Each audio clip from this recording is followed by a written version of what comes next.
माननीय सदस्य Shri A.B. अकोई jam ji. Thank you, Madam Chairperson, for the time and allowing me to take part in this discussion on the Honorable President's address in this House. I was expecting the President's speech to mention something on Manipur, very honestly speaking, because I thought that the government will outline through her speech on the steps being taken by the government of India to deal with the issues and this tragedy that we have been witnessing in my home state. But call it arrogance or a reflection of a peculiar form of Rashtra Chetna followed by the ruling party, they have chosen to remain silent and in an effort to make the crisis invisible to the rest of the country as well as the globe. So I expect Madam Chairpersons to give me a little more time than the usual so that I can register the pain and anguish of the people of my state in particular and those fellow countrymen who are worried about the happenings in my home state. It's my sincere appeal to you. Please do give me some extra time. In our President's speech, it says that the government is trying to take along all these people, an inclusive and all-encompassing approach based on the principle enshrined in the Constitution.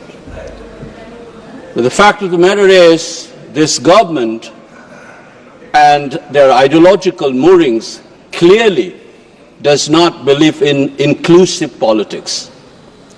I say this for one reason, not only for what has happened vis-a-vis with the Manipur crisis and the manner in which the government of India have responded, but also generally the manner in which they have tinkered the constitutional principles and the manner in which they have imagined this nation to be.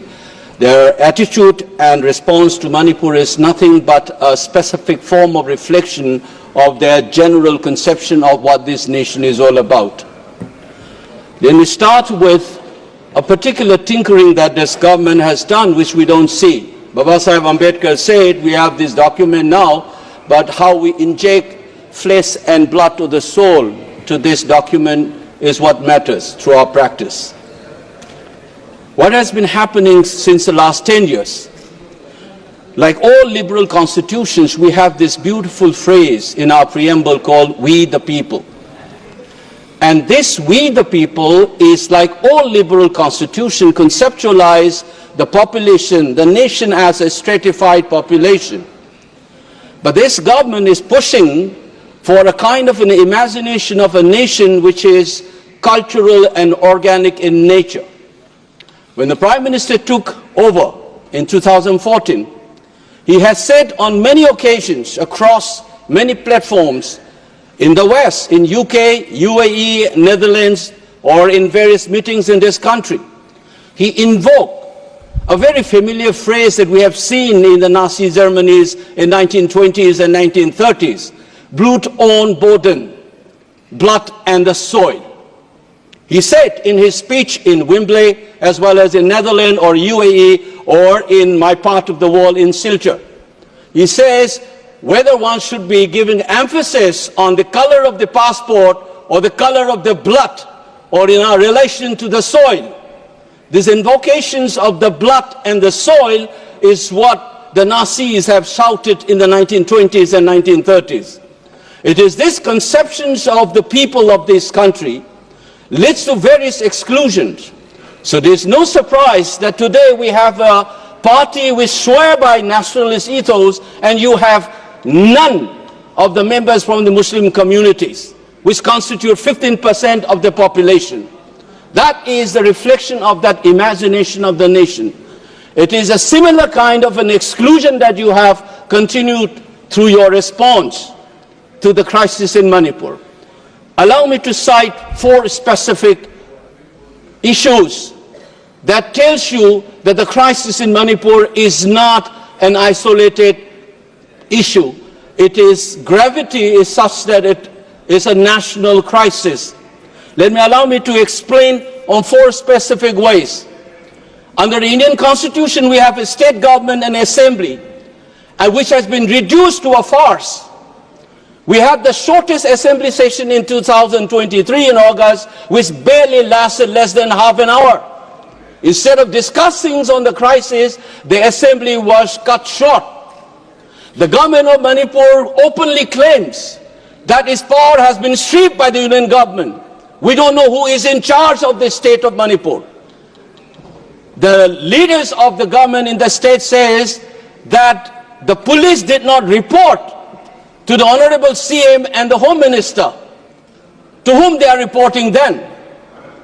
And the appointment of the big officials of law and order, such as the chairman of the Unified Command, which takes care of the security and law and order situation, coordinate various security agencies, has been removed and planted some ex-bureaucrat by the center.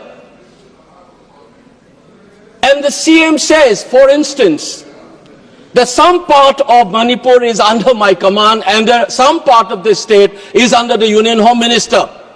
Can you imagine the Chief Minister of Maharashtra saying, Mumbai is under my control and the rest of Maharashtra is under the Union government? That is an illegal subversion of the constitutional mechanism and democracy in this country in the 75 years of our experience. That is the subversions that we have experienced. We don't realize this. The Chief Minister ordered something, the Central Security Forces refused to obey the order. And there are images where the Central Armed Forces stopped the Manipur police from responding to armed attacks on innocent villagers. This complete chaos is what we witnessed in the 75th year of the constitutions, on which we have given lectures and bhashans in this house as well. It is a reality that is happening in Manipur, but who cares? You have sent in 60,000 plus troops, and under whose command those are working? If Article 355 or 365 has been invoked, where is the written document? There's nothing of that kind. So it is an extra constitutional subversion of the constitution of the country in a state called Manipur. Indian state has become nothing but a banana republic in the state of Manipur. Madam Chairperson, have you ever seen elected members being beaten up publicly in this country, and the country thinks that constitutional order is in order in Manipur? The dignity of the elected members, the authority of the assembly, everything has been subverted by this union government in collusion with their satraps who are running the show on their behalf in Imphal. Please keep in mind this is a complete subversion of a constitutional order on the 75th year of constitution. For Manipur, incidentally, this is not the first time. When the constitution was adopted 75 years ago, we had an assembly of our own and a constitutional monarchy, which was bulldozed on the 15th of October 1949. That insult should have been bygone be the bygone, and we should be looking forward.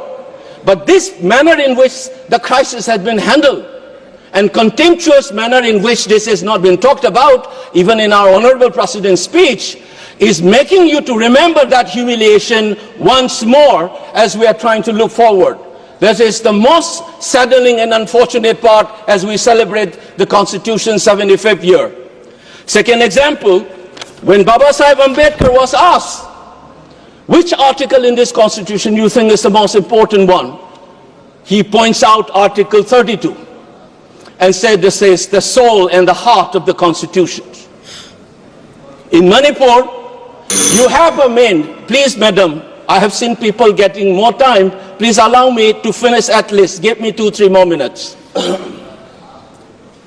Article 32, habeas corpus, is one of the legal rights that the citizens have. But in the most secure place in Manipur called the Red Seal Divisions, the 57 Mountain Division, an army garrison, a civilian by the name Kamal Babu, Laishram Kamal Babu, disappeared without a trace. Since November, the defense minister kept quiet, the army chief kept quiet. How secure is the people of Manipur even when you are not secure in the military garrisons? The biggest army headquarters in the state of Manipur, the 57 Mountain Division. Who will answer this? I'm elected by my people and I'm supposed to voice in this house as a part of a democratic culture, as a part of a constitutional scheme of things. Now, how do I speak? People have been killed, children, women have been assaulted. But we have seen hostage taking. Women and children were not only been taken hostage, they were killed in cold-blooded in the most gruesome manner. In Jiribam, including an 8-month-old infant. It's a post-mortem report, it's a chilling reminder. There have been people killed in gruesome manners throughout this 21-month-old crisis. But never has this kind of a hostage taking and killing has happened. Now look at this. I am, as an MP, cannot go to some part of Manipur. Where is Article 90 free movement? People are not able to go. The chief minister himself cannot go to certain places. Some MLAs belonging to a tribal groups cannot come and attend the assemblies. And we think Article 19 is working in the state of Manipur, and we are celebrating 75th year of the Constitution. Where is Article 19? Madam Chairperson, there are still thousands and thousands of people are linguists in relief camps. Partition is a living reality in the state of Manipur, and we think the constitutional order is intact in the state of Manipur. Third point, very unfortunately, I have been hearing our ministers and leaders saying that Kukis and Meiteis should talk to each other. Have you ever heard when the communal violence happens, Hindus and Muslims should talk to each other? It is the absorbing of the responsibility of the state. First, you should rein in the violence. The authority of the Indian state has been challenged by armed groups. Many of them have been propped up by the Indian security agencies, as many observers have pointed out. Many of these Kuki armed groups under the SU, they have been propped up by Indian security forces, and unfortunately on media you see BJP entering into an understanding with them for them to get help to win elections. Now they are playing havoc. They are running wild. Similarly, in the valley areas, there are armed groups which is reportedly nurtured by political leadership from your party. And this is where you wanted to keep silent. You don't want the rest of the country to know about this. And insist as if, like the Britishers had done, Hindus and Muslim conflict in India is a product of a colonial process. It is not inherent in our country. That's many scholars have written. You do not essentialize this conflict. This is a part of a colonial state process. Unfortunately, while still talking about decolonizations and trying to change the law created by the British, we are talking like the Britishers, saying that this is an essential conflict between the Hindu, just like the Britishers have done, as if the Kukis and the Meiteis have an essentialized conflict. It is a product of a state process. We need to decolonize our mind. Lastly, but not the least, Madam Chairperson, we talk about Viksit Bharat and progress and development. I must inform the House that the highest inflation rate in the country today is the state of Manipur. All the small-scale, medium, micro entrepreneurs have shut down. We're losing investment. People are losing jobs. And the unemployment rate, Manipur is among the top 5 in this country.